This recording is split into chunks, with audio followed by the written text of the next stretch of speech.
बहू, मैं तुम्हारे लिए दूध दलिया बना लाई हूँ, इसको खा लो तुम। माँ जी, फिर से वही दूध दलिया, मुझसे नहीं खाया जाता ये बेस्वाद दलिया। अरे बहू, कुछ दिनों की बात है, उसके बाद तो तुम्हें सब कुछ खाना है। बस महीने सवा महीने खा ले जैसा मैं कहती हूँ, बच्चे के लिए और तेरे लिए, दोनों के लिए अच्छा रहेगा। माँ जी, पूरा महीना तो हो गया है दूध दलिया और दाल दलिया खाते खाते। मैं तो थक गई हूँ ये रूखा सूखा खाना खा खा के। कब मैं चटपटा खाना खाऊंगी? अंजलि, अगर तुम चटपटा खाना खाओगी तो बच्चे को दिक्कत होगी, उसके पेट में जलन होगी। जैसा माँ खाना खाती है वैसे ही बच्चे को लगता है। अभी तुम्हें हल्का और सुपाच्य खाना खाना चाहिए। अभी तुम्हारा बच्चा बहुत छोटा है, सवा महीने का। भूल गई क्या? अभी 2 दिन पहले तुमने भरवा बैगन की चटपटी सब्जी खा ली थी, जिसकी वजह से तुम्हारे बच्चे का पेट खराब हो गया था। इसीलिए अभी तुम हल्का खाना ही खाओ। ठीक है माँ जी, अब आप इतना कह रही हो तो दे दो, खाना तो पड़ेगा ही, भले ही आंख बंद करके खाऊं मैं। कितने दिन हो गए हैं माँ जी इसी कमरे में लेटे लेटे। ऐसा लगता है मैं तो बंद गई हूँ बच्चे के होने से। कहीं न तो आना हो पा रहा है, न जाना हो पा रहा है। अच्छा ये बताओ माँ जी, फंक्शन की सारी तैयारियां हो गई ना? कौन कौन आ रहा है फंक्शन में? बहू, बच्चा सवा महीने का होने को है। सवा महीने पे मैंने उसके नामकरण संस्कार का प्रोग्राम रखा है, सभी को बुलाया है। और हाँ, तुम्हारे मायके भी मैंने फोन कर दिया है। बस थोड़ी सी तुम्हारी माँ की तबीयत ठीक नहीं है, तो वही चिंता है कि पता नहीं वो आ पाएंगी या नहीं। हाँ माँ, ये तो आप सही कह रही हो। पिछले हफ्ते ही माँ जी की तबीयत बहुत ज़्यादा खराब थी। 2 दिन तो वो हॉस्पिटल में एडमिट रही हैं। अब जाके घर वापस आई हैं और धीरे धीरे रिकवर हो रही हैं। मेरी भी उनसे बात हुई थी। चलो भगवान करे समदन जी जल्दी से ठीक हो जाएं। दिवाकर, अरे ओ दिवाकर बेटा, कहाँ हो? हाँ माँ, क्या हुआ? दिवाकर, अपना फोन निकाल और जो जो सामान मैं बता रही हूँ उसमें लिखता जा, और शाम तक ये सामान लेके आना। बोलो माँ, क्या क्या लिखना है? लिखो, 1 किलो गोंद, 1 किलो कमरकस, 1 किलो काजू, 1 किलो बादाम, 1 किलो मखाने, और हाँ 5 किलो देसी घी। ये सब कुछ लेके आओ। माँ, इतनी सारी मेवा तो आपने पहले कभी नहीं मंगवाई। थोड़ा थोड़ा मंगवाती थी। आज क्या बनाने वाली हो? अरे, अब बहू का बच्चा सवा महीने का हो गया है, उसके लिए लड्डू बनाऊंगी और खूब सारा गुड़ पागूंगी। बहू को अच्छी अच्छी मेवा और लड्डू बना के खिलाऊंगी मैं। माँ, ये सारे लड्डू अंजलि के लिए बनाओगी? हाँ हाँ, अंजलि के लिए बनाऊंगी। अब अंजलि नई नई माँ बनी है। माँ बनने में कितनी ताकत लगती है। एक बच्चा पैदा करने में पूरा शरीर की ताकत लग जाती है, कमजोरी आ जाती है शरीर में। अब उसको रिकवर करने के लिए खान पीन तो अच्छा रखना पड़ेगा उसे। हाँ माँ, अंजलि माँ बनी है तो मैं भी तो बाप बनाऊं, मेरे लिए भी लड्डू बना देना। अरे बेटा, तुम्हें खाना है तो स्वाद के लिए खा लेना, लेकिन लड्डू तो अंजलि के लिए ही बनेंगे। हाँ, अरे तुम्हें किसने मना किया है लड्डू खाने से? खा लेना हमारे साथ। अरे माँ, मैं तो बस मजाक कर रहा था। ठीक है, मैं आज लौटते समय ये सारा सामान ले आऊंगा। और हाँ, मैंने बुआ जी को फोन कर दिया था, बुआ जी आज शाम को ही आ जाएंगी। क्या? बुआ जी शाम को ही आ जाएंगी? अरे फिर तो मुझे सारे काम जल्दी जल्दी निपटाने पड़ेंगे। एक काम करो, तुम मुझे ये मेवा शाम को नहीं अभी दे जाओ, तब तुम जाना कहीं पे। क्यों माँ जी, इतनी जल्दी क्यों? अरे बहू, बुआ जी के आने से पहले लड्डू बना के रख लेते हैं, नहीं तो बुआ जी चार सुनाएंगी कि अभी तक लड्डू नहीं बनाए हैं। ठीक है माँ, मैं दे के जाता हूँ सामान। बहू, अब तुम भी जल्दी से खा के फ्री हो जाओ। और हाँ, अपने कमरे को थोड़ा बहुत चल फिर के साफ सुथरा कर लेना। आज बुआ जी और बाकी के सारे मेहमान आने वाले हैं ना। माँ जी, मैं तो ये अभी फटाफट काम कर लूंगी। अगर बाहर का कुछ काम हो तो वो भी बता दो, मैं कर लूंगी। अरे ना बहू, अभी तुम्हें बाहर जाने की जरूरत नहीं है, सब हो जाएगा। चलो अब मैं जाती हूँ, बहुत सारे काम पड़े हैं उनको समेटती हूँ। तुम्हें तो पता है जच्चा बच्चा के घर में कितने सारे काम होते हैं, 4 लोगों का आना जाना होता है, पूरे काम समेटने पड़ते हैं, पूरे दिन लगे लगे निकल जाता है। माँ जी, मैं पूरे सवा महीने से देख रही हूँ, आप मेरे लिए बहुत कुछ कर रही हैं। सच में माँ जी, आप बहुत अच्छी हैं। मैं इस एहसान को कभी नहीं भूलूंगी। अंजलि बेटा, इसमें एहसान की कोई बात नहीं है। और फिर तुम्हें पता नहीं है कि अगर एक बार बच्चा होने के बाद खान पीन में कमी रह जाती है या कोई कमी हो जाती है तो पूरी जिंदगी पछतावा होता है। अब तुम मुझे ही देखो, मेरे समय पे बहुत सारी गलतियां हुई हैं। मैं नहीं चाहती वो गलतियां मेरी बहू के लिए दोहराई जाए।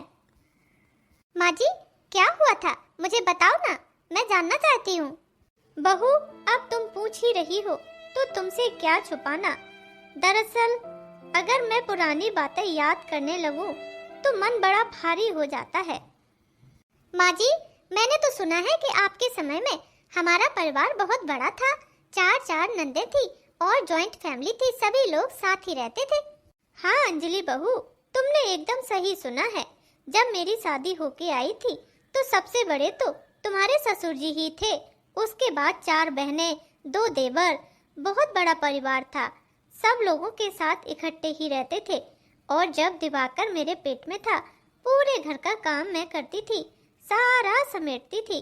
सारे काम करने पड़ते थे। 2-2 घंटे चूल्हे पे बैठ के खाना बनाती थी।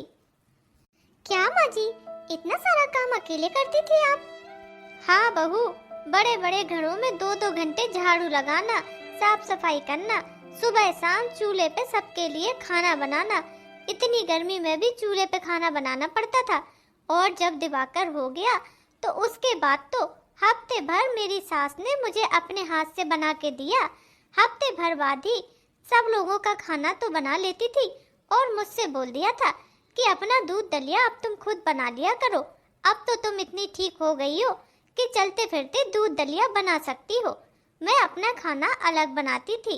तब मुझे बहुत बुरा लगता था बहू कि मैं इतने सालों से सबके लिए इतना ढेर सारा खाना बनाते आ रही हूँ, लेकिन आज जब मुझे जरूरत पड़ी तो सबने मुझे अलग कर दिया।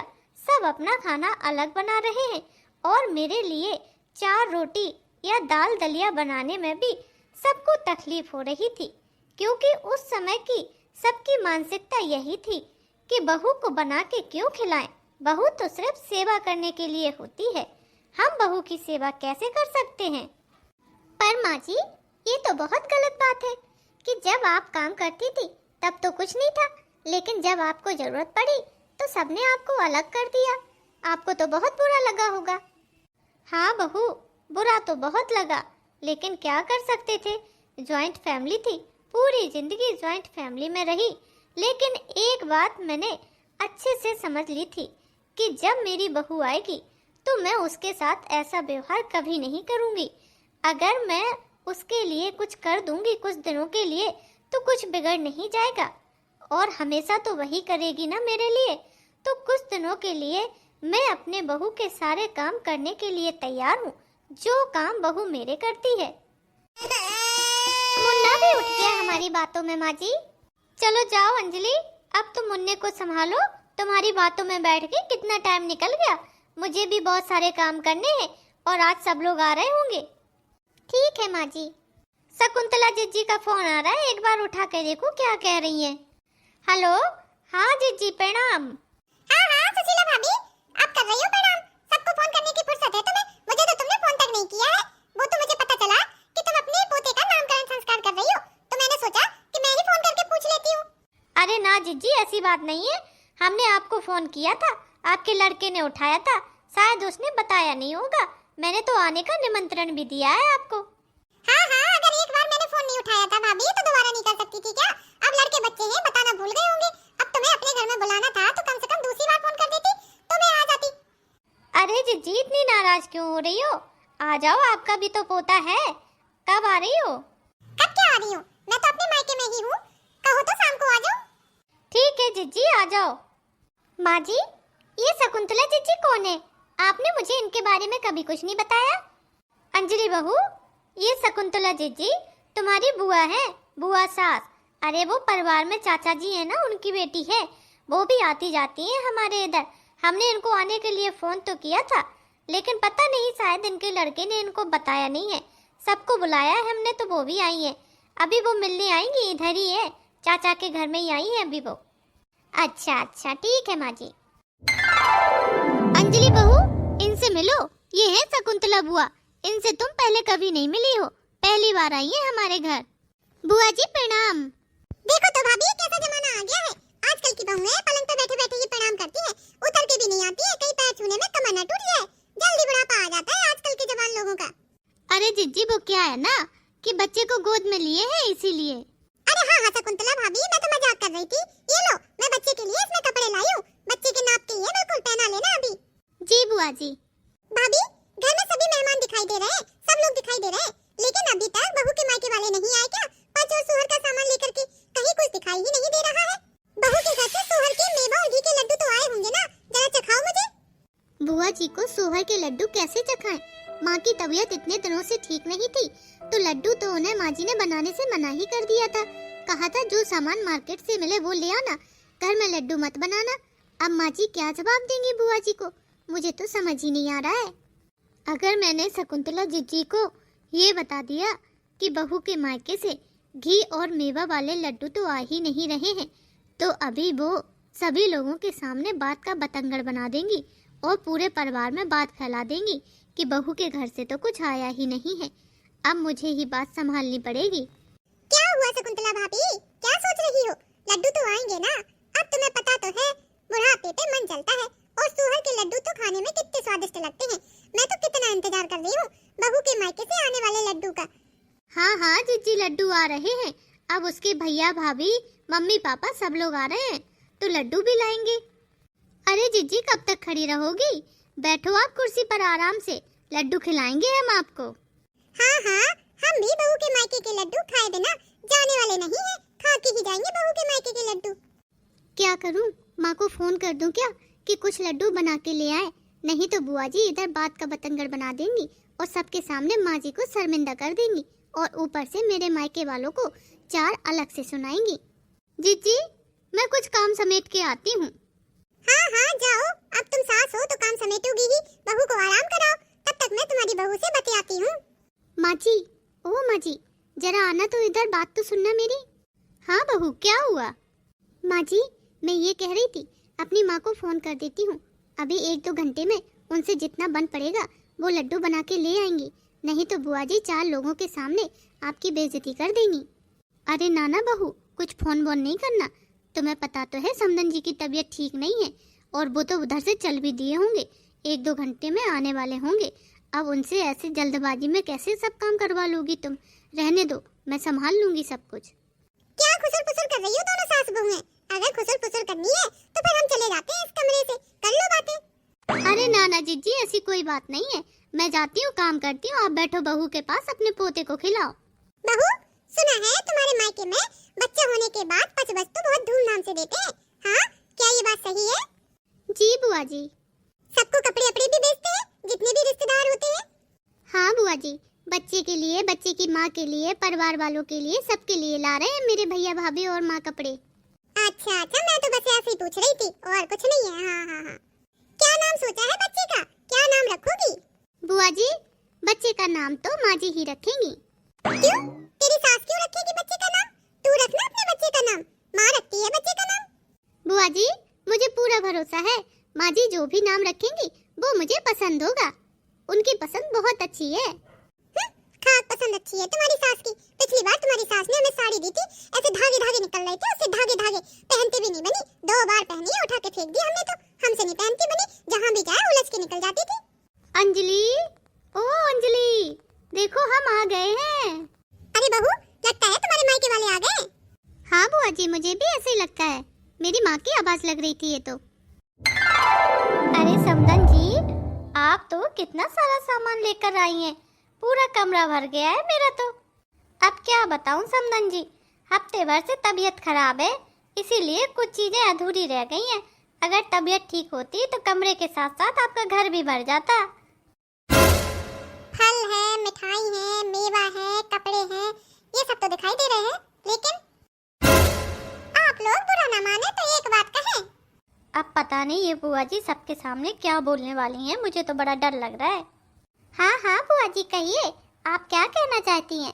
मैंने तो सुना था कि अंजलि बहू के मायके वाले बहुत बड़े आदमी हैं, और उनके इधर जब बहू का पच या सोहर दिया जाता है तो खूब सारा दिया जाता है, ढेर सारा घर भर जाता है। लेकिन ये क्या, ये तो तुमने फल फ्रूट कपड़े ला के रख दिए हैं, इससे क्या होता है? ये तो 8-10 हजार में सामान आ जाता है। कोई सोने चांदी की चीज नहीं लाए क्या अपनी बेटी और अपने पोते के लिए?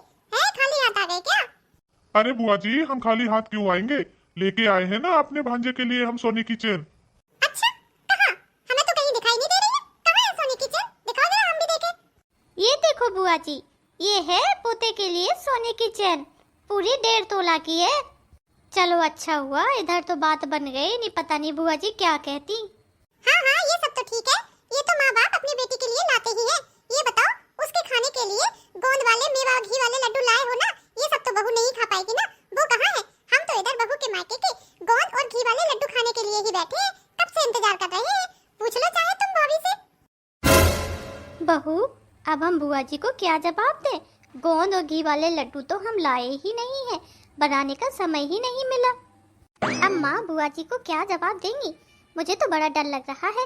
माँ जी, जितना भी बच का सामान था वो तो हमने सारा खरीद लिया था। आपकी तबीयत ठीक नहीं थी और ये भी थोड़ा सा ऑफिस के काम में व्यस्त थे, जिसकी वजह से सोहर के लड्डू नहीं बन पाए। अब मैं बुआ जी को क्या जवाब दूं? समझ ही नहीं आ रहा है। हाँ, मैंने तो समदन जी से कहा भी था कि थोड़े से लड्डू बना लेते हैं, लेकिन उन्होंने मना कर दिया कि क्यों बनाना, जाने दो। इसीलिए मैं आलस में पड़ गई। सारी मेवा घी सब कुछ ले आई हूँ, बस लड्डू नहीं बना पाई। कहाँ है लड्डू? कहाँ है? बोलते क्यों नहीं हो तुम लोग? मुझे सोहर के लड्डू खाने हैं। सोहर के लड्डू बड़े टेस्टी होते हैं। मैं तो कब से उम्मीद लगाए बैठी हूँ कि अंजलि के जब लड़का होगा या बच्चा होगा तो मैं सोहर के लड्डू खाऊंगी। कितने दिनों से खाने को नहीं मिले। लाओ, मुझे लड्डू खाने हैं सोहर के। अरे ये लो जीजी लड्डू। लड्डू? कहाँ से है लड्डू? मुझे तो बहू के मायके वाले लड्डू लाते ही नहीं दिखाई दिए। फिर तुम ये लड्डू कहाँ से लाई हो? अरे जीजी, बहू के मायके वाले इतना ढेर सारा सामान लाए हैं कि जितना कमरे में बन पड़ा उतना रखा है। बाकी खाने पीने का सारा सामान रसोई में रखवा दिया है। अब उधर से टंकी में से ही ये लड्डू निकाल के लाई हूँ मैं। बहू के इधर से आए हैं, खा के देखो जरा, बताओ कैसे बने हैं। लो, बहू पकड़ो अपने बच्चे की जंजीर, मुझे लड्डू खाने दो। आऊं आऊं आऊं आऊं आऊं आऊं। सच में लड्डू बने तो बड़े स्वादिष्ट हैं। इसमें तो घी भरा है और मेवा तो इतनी है कि पूछो मत, मुंह में जाते ही घुल जा रहा है। बहू, सच में तेरे मायके वालों ने सोहर के लड्डू तो बहुत स्वादिष्ट बनाए हैं। मजा आ गया खा के। हाँ हाँ जीजी, बहू के मायके से हमेशा बढ़िया ही चीज आती है। एक काम करो सुशीला भाभी, ये 2-4 लड्डू तो मैं खा ले रही हूँ, इसी बाउल में और 2-4 भर दो, मैं घर भी ले जाऊंगी। ठीक है जीजी। ठीक है बहू, मैं चलती हूँ। पोते को मेरे दिए हुए कपड़े जरूर पहनाना। पूरे 500 रुपए का सूट लाई हूँ, पूरे 500 रुपए का। हाँ ठीक है बुआ जी, जरूर पहनाऊंगी। भाभी, चलो 2-4 लड्डू और दे दो मुझे, मैं चलती हूँ, अब थक गई हूँ। मैं अभी 2 मिनट में आती हूँ शकुंतला जीजी को लड्डू दे के। अरे माँ, आप लोग अब सब नीचे ही खड़े रहोगे? आके बच्चे से भी तो मिलो।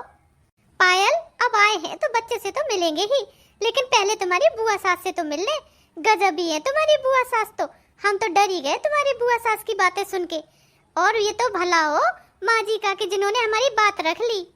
अरे आप लोग अभी तक खड़े हैं, बैठो ना।